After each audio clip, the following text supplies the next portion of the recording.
Televidentes, bienvenidos a Signos Vitales. Hoy les traemos un tema muy interesante para cuidar nuestra salud y también cuidar el medio ambiente. Y es que según Ecorregiones, en Colombia contamos con más de 270 especies de serpientes. 5 de estas especies representan un riesgo para los colombianos y solo el 18% son venenosas. Así que hoy vamos a aprender a reconocerlas y también vamos a conocer qué son accidentes ofídicos. Para hablar de este tema nos acompaña Walter Schneider Amaya Cardona, médico interno, y vamos entonces a resolver esas inquietudes frente a este tema. Bienvenido. Buenas tardes, Cristina, ¿cómo estás? Muchas gracias por la invitación. Como estaba diciendo Cristina, el accidente ofídico es muy importante ya que estamos como en la región suroeste y estamos como en la época de cosecha, que es donde tenemos muchos agricultores y en donde posiblemente es donde se puede presentar un accidente ofídico, que el accidente ofídico viene, para que todos conozcamos, del griego ophis, que significa serpiente. Entonces por eso de ahí viene accidente, y ophis, que es del griego ophis, que es de serpiente, entonces por eso le decimos accidente ofídico. Bueno, ya tenemos pues como en contexto que el suroeste tiene mucha vegetación, es muy verde, tiene mucha ambientación natural y también es un espacio adecuado para que precisamente las serpientes y las culebras, que ahora vamos a especificar este término, tengan esa posibilidad de hábitat, ¿cierto? Hablemos un poquitico de este contexto y también cuáles son esas zonas en donde se presentan más los accidentes ofídicos. Bueno, lo que son las serpientes, que ahorita vamos a ver la diferencia entre serpientes y culebras, ellas casi siempre se habitan cuando son aproximadamente entre 1600 y 1600 debajo de la superficie del mar y están más que todo en ambientes tropicales, en ambientes boscosos, y los podemos encontrar en ese momento, como nos encontramos en Andes, como en zonas rurales, en donde zonas cafeteras, mucha vegetación, muchos árboles, zonas húmedas en donde ellas van a encontrar como mejor adaptación a su hábitat. Entonces por eso las podemos encontrar como más que todo en zonas rurales y no es tan habitual encontrarlos como en zonas ya que son directamente como o en la ciudad o en cabeceras municipales. De esto también depende el hecho de que sean venenosas o no sean venenosas. No, el hecho de que sean venenosas o no venenosas es las diferentes especies y se adaptan dependiendo si están en el suroeste, en el nordeste, al sur o al norte, o no, en el caso de Colombia, que es un país tan tropical, tiene tantas zonas tropicales, vamos a tener ciertas especies, como a diferencia de otros países que se van a adaptar otros tipos de serpientes que pueden ser venenosas o no, y también no necesariamente, también podemos encontrar de que si en zonas rurales se pueden encontrar culebras en este caso, que no necesariamente tienen que ser venenosas, o sea, no, que eso siempre, que es obligatorio en una zona verde, en una zona boscosa, zona húmeda, se vayan a encontrar que todas sean venenosas, ¿no? Exacto, y es porque nosotros también nos podemos asustar, vemos una culebra, vemos una serpiente y nosotros ya vamos a morir, porque nosotros tememos también, que ahora vamos a explicar también el término picadura y mordedura, que nos asustamos y nosotros decimos, no, pues entonces estos animales hay que tenerles pavor, y por eso también muchas personas tienden a matarlas, tienden a causarles daño. Hablemos entonces en el suroeste, específicamente qué tipo de especies se han podido evidenciar, que se han generado accidentes con ellas, para nosotros empezar entonces a identificarlas. Bueno, en la parte del suroeste se ha registrado que la mayoría de importancia clínica, que son las serpientes, que son las venenosas, encontramos una especie que lo que nosotros conocemos como las corales.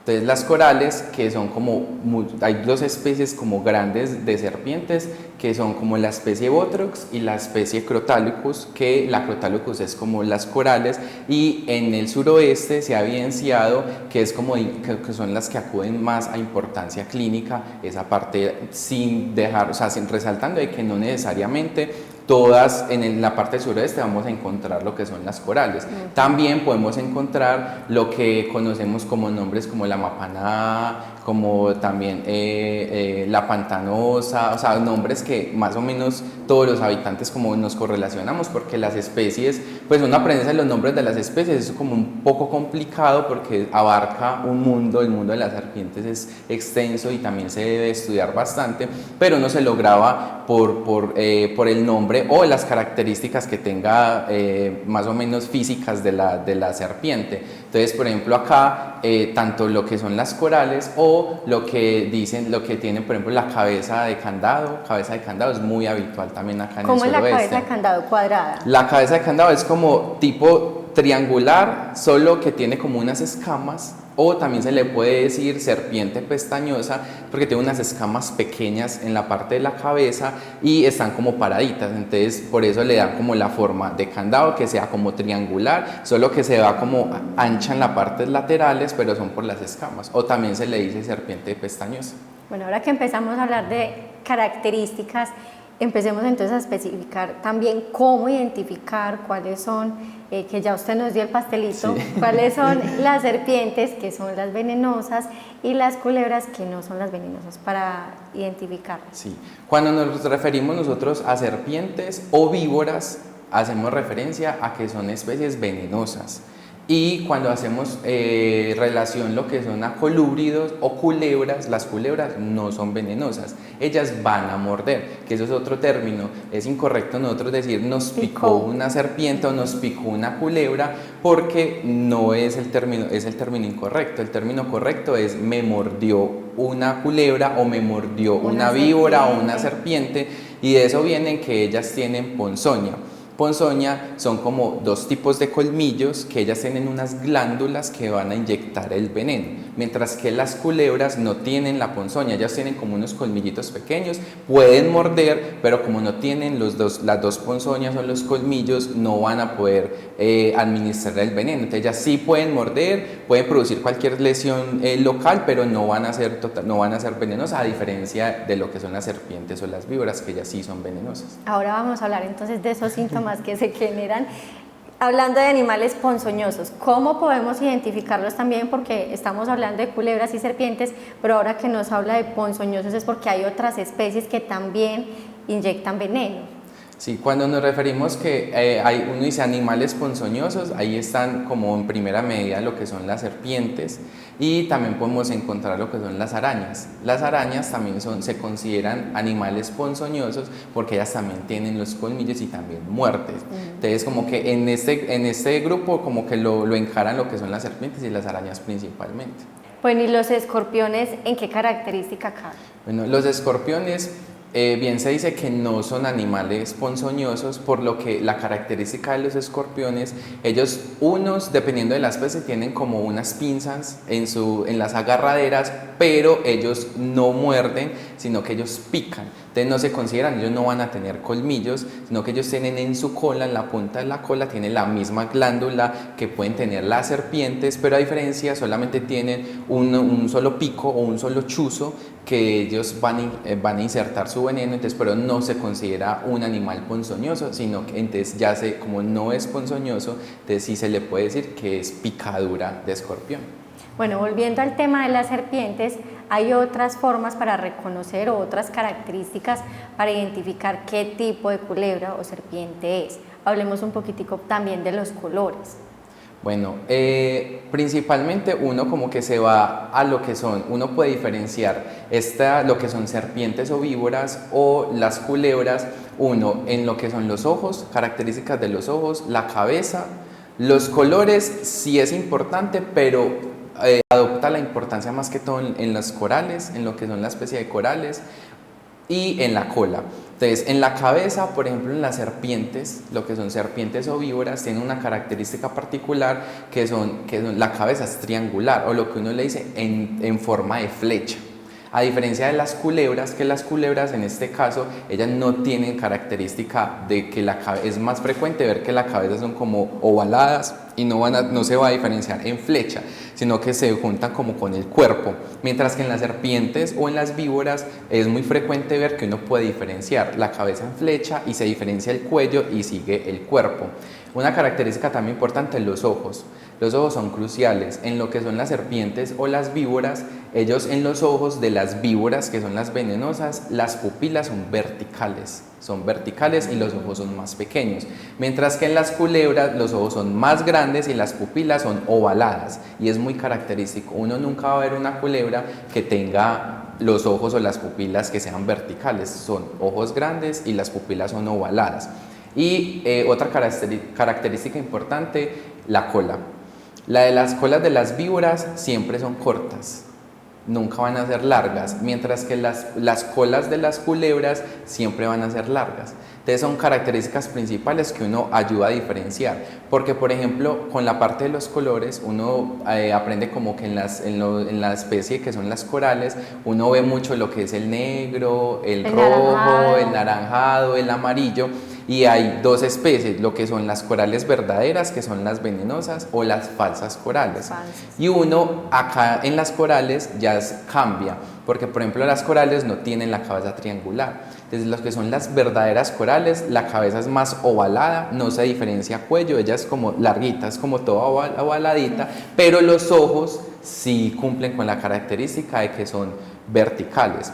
Cuando uno es una falsa coral o una culebra, es que ella tiene, sí se le diferencia cabeza de cuello, la cabeza es más grande, los ojos son ovalados, la cola es mucho más larga y que tiene solamente como un solo patrón de color. Entonces uno ve que la cabeza es negra y el resto es rojo o es naranjado, mientras que las verdaderas corales siempre tienen un patrón muy organizado de colores. Entonces que comienza que la cabeza es negra, entonces rojo, rayas blancas, negro, rojo, o sea, el patrón siempre se coincide. Mientras que uno ve una falsa coral y la cabeza es amarilla, un pedazo rojo, un pedazo negro, o solamente es dos cuadros negros, dos cuadros rojos, dos rayitas negras, dos rayitas rojas y ya el resto naranjada o roja. Entonces es así, uno sabe que por la parte de los colores sí es muy importante, pero respecto a la especie de las corales. Bueno, cuando nosotros nos encontramos una coral, por ejemplo, que tiene características un poquito más diferentes o más difíciles de identificar que la verdadera, la falsa,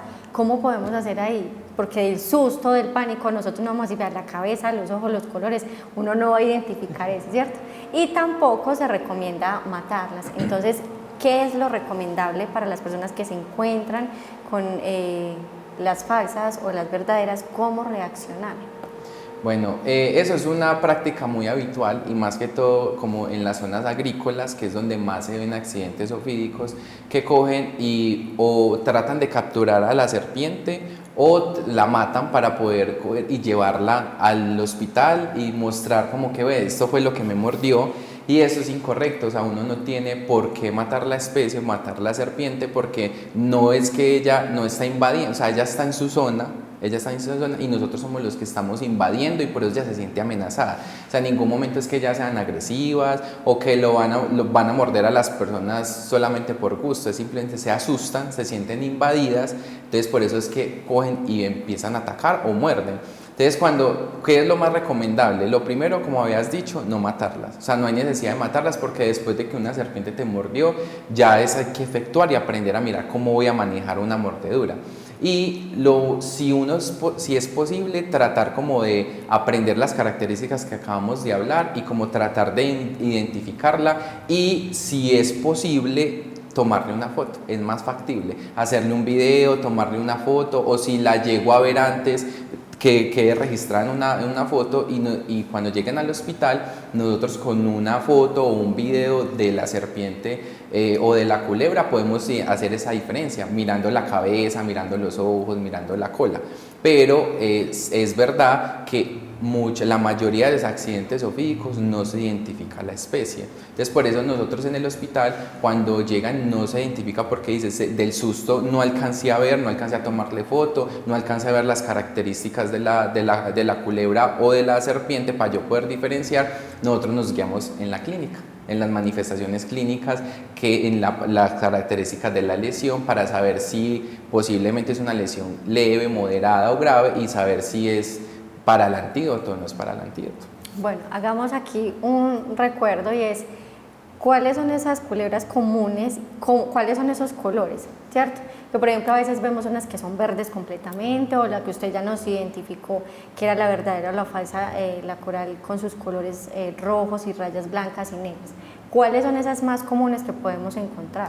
Bueno, acá en el suroeste hay una que es una especie de coral que se le dice rabo de ají.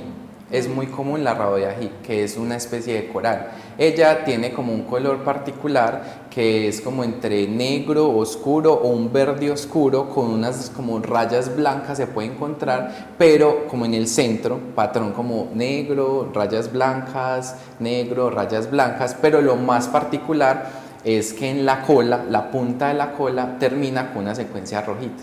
Entonces termina como roja, rayita negra, roja, y por eso es como adopta como la característica de ají de los pequeñitos, entonces por eso se le dice rabo de ají, y esa es muy común en la parte del suroeste. Respecto a los colores, se ven mucho que son como en las partes como zonas húmedas, más que todo en la parte de los árboles, uno ve que son también colores verdes totalmente, son como verdes claritas, uno también las puede ver como tipo amarillo, pero más color tierra, como un color tierra... Como amarillo quemado, como dicen. Eso, como amarillo quemado, y en el caso, por ejemplo, de los colores como de la mapaná, colores de la mapaná, ellas tienen características que van a ser cafés, que creo que es como los colores más habituales de las serpientes. Como para camuflarse. Camuflarse. Entonces ellas, por ejemplo, son colores habituales que son contrastes o líneas de café que van a ser, por ejemplo, en el caso de la mapaná, lo que uno dice X, que tienen como imágenes de X negras en todo el cuerpo.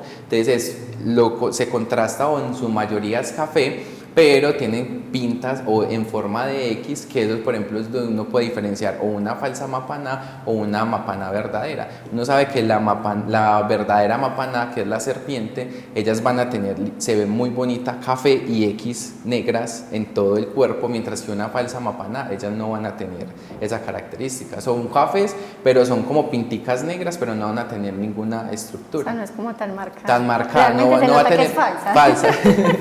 No va a tener una secuencia muy bonita o organizada, que es una característica también principal de las serpientes.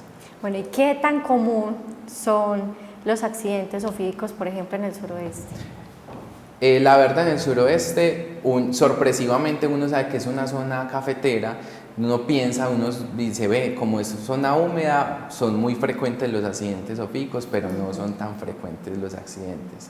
La verdad, son poquitos. Lo que lleva cursado de este año solamente al hospital, porque puede ser que se da la mordedura sin contar, porque no se puede tener registro si la persona que fue mordida no hay consulta al hospital.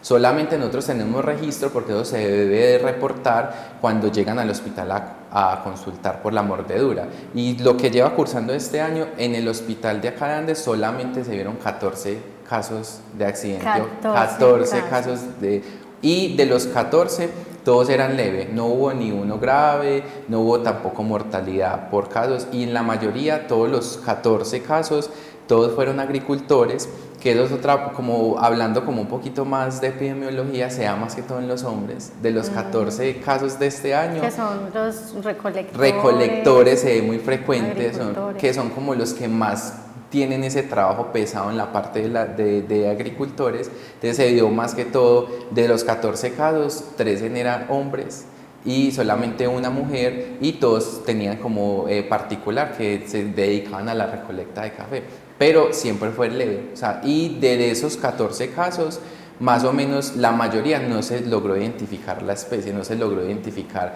si era una serpiente, era una culebra. Y unos decían, los que lograron identificar, uno piensa, suroeste, como habíamos dicho, es frecuente uno ver como la que es rabo de ají, la coral rabo de ají, pero acá de este año se reportaron que los que conocían, o sea, yo la vi, es la que te estaba mencionando ahorita, era la cabeza de candado. Hubo como 6 casos que sí pudieron identificar o que la capturaron o que la vieron y vieron la cabeza de candado. Y ya uno sabe que es una serpiente de una especie venenosa pero no fue, o sea, todos los casos fueron leves, no tuvieron que progresar a grave. Bueno, ahora hablando de leves, pasemos a los síntomas. ¿Cómo se identifica entonces que fue una mordedura de culebra o de serpiente? ¿Cuáles son los síntomas y cuál es la diferencia para que ustedes logren también identificar si los síntomas son por veneno o es un malestar por la picadura? Por la mordedura. Por la mordedura. Bueno, entonces, como les había dicho al principio, las serpientes, ellas tienen 2 colmillos. Es muy característico, a diferencia de las culebras, que ya no tienen los colmillos. Ya tienen solamente como unos dientecitos en toda su cavidad oral, pero entonces cuando ellas muerden, si uno sabe que es venenosa, entonces uno como que sospecha, va a ver los 2 punticos en la zona de mordedura. Entonces, es principalmente eso, que yo vea y evidencie los 2 punticos de la entrada de los 2 colmillos.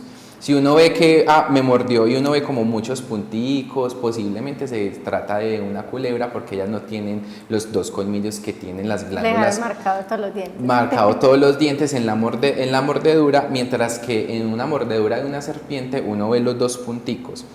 Y empieza a progresar el veneno cuando es venenosa y se da dolor local, dolor donde pasó la mordedura, y se torna eritematosa, que uno ve como una zona enrojecida. Ve la zona enrojecida y se empieza a hematizar. Esas son como las 3 principales como manifestaciones clínicas en el caso de una mordedura por una serpiente venenosa, que se da la evidencia de los 2 puntos de la entrada de los 2 colmillos, empieza a tornarse toda la zona se empieza a tornar enrojecida y se empieza a inflamar. Esas son como las principales características clínicas de una mordedura de serpiente venenosa. ¿Y esos síntomas se podrían considerar como leves? Esos síntomas se consideran leves. Ya si va progresando, obviamente va progresando lo que es el edema, el eritema, porque él es progresivo. Si inició en el brazo, empieza a aumentar mucho más el dolor y a aparecer manifestación clínica que más ya uno trata como moderado, lo que son las parestesias, que las parestesias es tener como la pérdida de la sensibilidad o tipos de calambres como en la zona. Y ya yéndonos a manifestaciones mucho más graves, por los efectos y propiedades del veneno de la serpiente, se dan como hemorragia. Entonces la persona empieza como a sangrar porque el veneno empieza como a diluir la sangre de la zona y se empieza a presentar hemorragia por la parte de la herida. Y no solamente por la parte de la herida, porque eso me diría como que es local, sino que empieza a presentar o sangrado por la nariz o sangrado por la boca, que ya es una manifestación grave de que ya el veneno está en la parte sistémica. ¿Cómo es el tratamiento entonces? ¿Qué le brindan al paciente cuando tiene síntomas leves y cuando ya tiene síntomas graves? Bueno, existe el principal tratamiento de una mordedura de serpiente es el suero antiofídico, o lo que uno le dice el antídoto, o también se le puede decir suero antiofídico. Es simplemente un medicamento que es directamente para romper lo que va a producir el veneno por eso uno le puede decir también antiveneno. Y eso se trata en el hospital. Llega la persona a consultar por la mordedura, uno mira si es leve, moderado o grave, sino que es muy difícil porque uno dice, si trato de identificar la serpiente, entonces yo digo, es venenosa, entonces si es venenosa, atiendo rápido y no la dejo progresar. Pero si yo veo que, por ejemplo, llega con las manifestaciones clínicas, las parestesias, los 2 punticos, el eritema, se le aplica el suero. O sea, se le aplica el suero para evitar que ella progrese. Suero antiofídico, sino que muchas personas de pronto no van a consultar pensando que el suero tiene algún costo, que van a llegar a urgencias y que les van a cobrar el suero antiofídico, y no, es totalmente gratis y el tratamiento no tiene ningún costo, se les brinda lo que es el suero antiofídico. Bueno, también se puede complicar los síntomas cuando no reaccionamos o cuando no actuamos pronto, que por ejemplo en casa, remedios caseros, o como utilizan, por ejemplo, que entonces se orinan en la mano o que le aplican alcohol, o sea, inventan un montón de cosas que tal vez también puede retrasar el hecho de atender oportunamente y que se complique. Sí, sino que hay muchas creencias o muchos mitos respecto al manejo de una mordedura de serpiente y como por ejemplo lo que hacen es, una de las más habituales es succionar o chupar cuando muerde la culebra otra persona o la misma persona que fue mordida, succionar lo que es el veneno, y eso no trae ningún beneficio, porque uno de los principales riesgos de una mordedura es como los signos de infección y que la zona se infecte. Entonces, cuando llega la persona, la muerde y una persona externa o la misma persona va a llegar y va a succionar el veneno, se pone en riesgo la misma persona porque igual el veneno va a tener efecto en la cavidad oral y va a aumentar el riesgo de infección de la persona que fue mordida. Entonces, eso no se debe de hacer. Otra manera que es incorrecta es que aplican el dichoso torniquete. Torniquete lo envuelven en camisa o una bolsa o una cuerda para poder hacer presión en el brazo o en la zona donde fue mordido, piensan que no progrese el veneno. Pero como te había dicho, las propiedades del veneno de las serpientes, ellas antes van a poner más líquida la sangre, entonces van a aumentar más como la parte de las hemorragias y se puede morir el tejido. Entonces yo no puedo hacer un torniquete porque eso me va a aumentar lo que son el riesgo de infección y el riesgo a que se me muera la parte de la zona donde fue la mordedura. Entonces lo que son ni succionar, ni tampoco apretar, ponerse un torniquete, ni tampoco poder echarse ni hojas, ni un montón de medicamentos naturales que no van a hacer, antes van a aumentar el riesgo de infección porque queda con los dos puntos de acceso, entonces eso aumenta el riesgo de infección y eso tampoco se debe de hacer. ¿Cómo deben actuar entonces?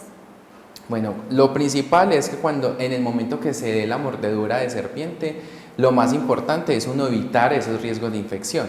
Uno, ¿cómo lo evita? Si es posible, lavar con abundante agua, o sea, solamente con agua y tratar de cubrir esa zona donde se produjo la mordedura. Entonces yo la puedo cubrir si tengo o gasas o tengo apósitos o en los mejores de los casos tengo una venda, no hacer compresión con la venda, pero sí tratar de coger y cubrir la zona. La lavo con abundante agua, la cubro con vendas o con lo que tenga limpio, la idea es que sea limpio, la cubro y inmovilizo la zona. ¿Por qué la inmovilizo? Porque eso disminuye a que eso sí puede enrelentecer un poquito, que se disperse, que si yo estoy moviendo mucho el brazo, mucho la pierna, eso aumenta el flujo sanguíneo y aumenta que se progrese mucho más el veneno. Entonces, como dependiendo de la lejanía de que quede el hospital, yo inmovilizo. ¿Cómo la inmoviliza? Después de lavarla con abundante agua, no hay necesidad de echar ni pomadas, ni jabones, ningún tipo de hierbas, solamente abundante agua y si tengo compresas, gasas o vendaje, lo cubro la zona para que evite esos signos de infección o que se me vaya a infectar la herida e inmovilizo la extremidad. Si tengo un cabestrillo o se puede recurrir a métodos que uno diga, listo, con tal de inmovilizarla, puedo utilizar 2 pedazos de cartón, ponerla acá y envolverlo con la venda, utilizar el cabestrillo y ir inmediatamente al hospital. Es lo más importante, dirigirme después de la mordedura al hospital para poder darle la atención pertinente y evitar que progrese a una mordedura moderada o grave. Bueno, y en el hospital, la atención de esta emergencia se haría ¿en cuánto tiempo? ¿Cuál es el tiempo estimado para atender una mordedura? No, eso se considera la parte de triaje como triaje 1 y es inmediatamente la atención. La persona llega, dice que es por mordedura de serpiente e inmediatamente se le brinda la atención para nosotros rápidamente identificar si es una mordedura leve, moderada o grave. Inmediatamente también se solicita el suero antiofídico y se le va a suministrar, porque eso es cuestión de tiempo. Entonces no tienen que esperar ni 1 hora ni 30 minutos. La demora es que llegar al hospital, porque si son zonas muy dispersas, por eso uno recomienda como la atención principal cuando se da la mordedura para que lleguen al hospital y disminuir los riesgos de infección, pero en el hospital se les brinda la atención inmediatamente y se les suministra el suero también inmediatamente, no demora. Bueno, y precisamente para evitar los accidentes ofídicos que ya usted nos mencionó, que por lo general los casos se dan en la agricultura, ¿cómo debemos cuidarnos? ¿Cuál es ese mensaje de recomendación teniendo en cuenta que el suroeste es tan cafetero? Bueno, medidas principales, uno guía las medidas principales dependiendo de la zona. Entonces, como es una zona cafetera, recomendaciones, la mayoría de las mordeduras se dan o lo que son en los pies, miembros inferiores o miembros superiores. Y uno cómo se puede proteger, uno utilizando unas buenas botas. ¿Por qué? Porque las botas me van a proteger posiblemente de que si se va a dar la mordedura en la zona, puede ser que dependiendo del grosor de las botas, también dependiendo del tamaño de los colmillos, es posible que no vaya a penetrar lo que es la bota, el grosor del caucho de la bota y que no me alcance a incrustar los colmillos en el pie, o que solamente sea la puntica, porque eso también varía en la cantidad de veneno. Entre más ingrese el colmillo a la piel, más veneno me va a ingresar.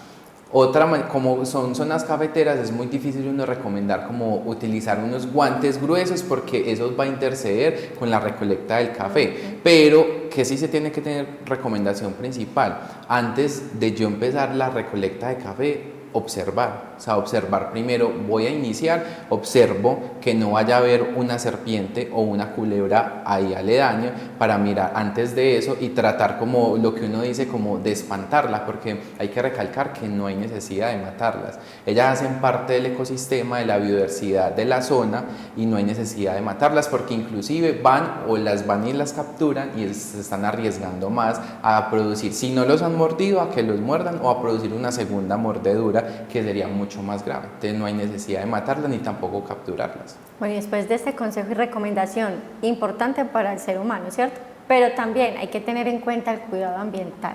Usted nos había mencionado la gran diversidad y ahora en el inicio del programa hablábamos de 270 especies que tenemos en Colombia, es decir, tenemos una gran cantidad de especies que debemos proteger, pero que nosotros también debemos cuidarnos. Exactamente, entonces como hay que cuidar esa biodiversidad, no hay necesidad simplemente de matarlas o de capturarlas porque ellas participan en lo que son del ecosistema para poder sostener y mejorar el medio ambiente de la zona o en Colombia en este caso que hay bastantes especies, de simplemente con aislarlas o tratar como de espantarlas, con eso es suficiente, porque inclusive ellas no se van a, porque esa es otra cosa que se cree, que las voy a matar porque están como en la zona, no, ellas no se quedan ahí, ellas simplemente van en busca de alimento y vuelven y se van, no se van a quedar, o sea, no se va a quedar en esa zona, pues ellas se van, porque inclusive están también aterradas o asustadas en el momento y por eso es que llegan y atacan. También, oye. Bueno, agradecemos entonces por acompañarnos a Walter Schneider Amaya Cardona en este programa tan interesante. Hablamos de accidentes ofídicos, también de recomendaciones y cuidado del medio ambiente, un tema muy interesante. Listo, muchas gracias por la invitación y para servirles, muchas gracias. Bueno, y a ustedes televidentes los invitamos para que sigan en sintonía con Signos Vitales, sigan aprendiendo y cuidando su salud. Hasta pronto.